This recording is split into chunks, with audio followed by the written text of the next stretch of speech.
You are listening to KSG Podcast. This is a short, crisp, concise, exam-oriented, edited editorial for civil services aspirants. In this podcast, we are going to talk about the complex issue of assisted suicide. Source for the content is The Indian Express. Jean-Luc Godard, one of the legends of the French New Wave cinema, died earlier by assisted suicide at the age of 91. French newspaper Le Monde reported that the Godard family's legal advisor, Patrick Jeanneret, has confirmed that the filmmaker died by assisted suicide. Now, why are assisted suicide and euthanasia controversial topics?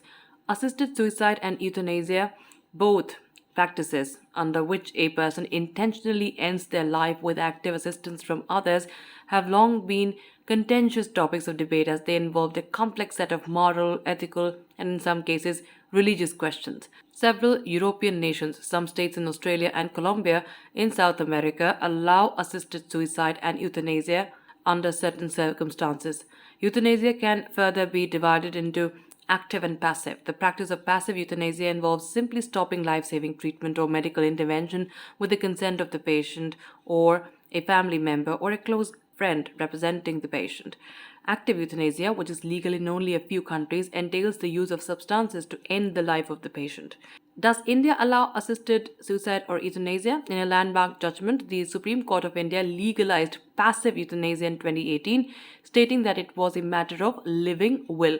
According to the judgment, an adult in his conscious mind is permitted to refuse medical treatment or voluntarily decide not to take medical treatment to embrace death in a natural way under certain conditions.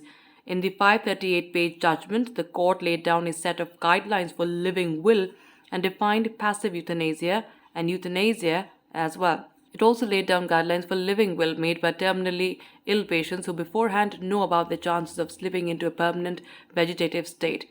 The court specifically stated that the rights of a patient in such cases would not fall out of the purview of Article 21 of the Indian Constitution.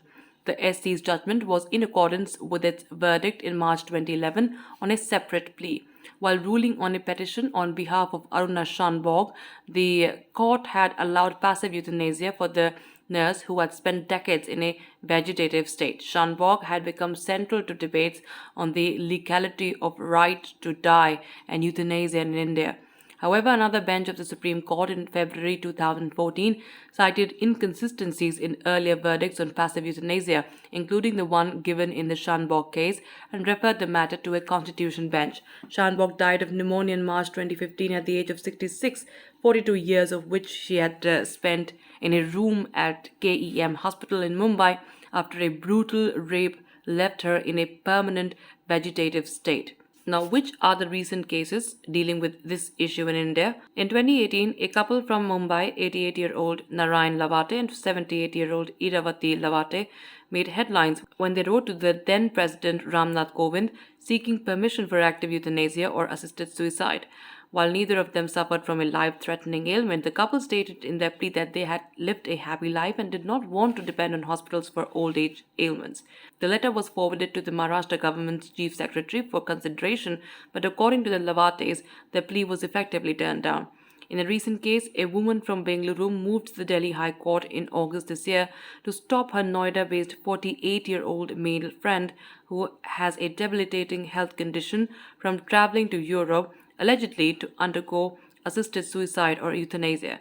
The woman, who has described herself as a close friend of the patient, had pleaded that the man's parents, family, and friends would suffer irreparable loss and hardship if the plea to halt his travel is not allowed.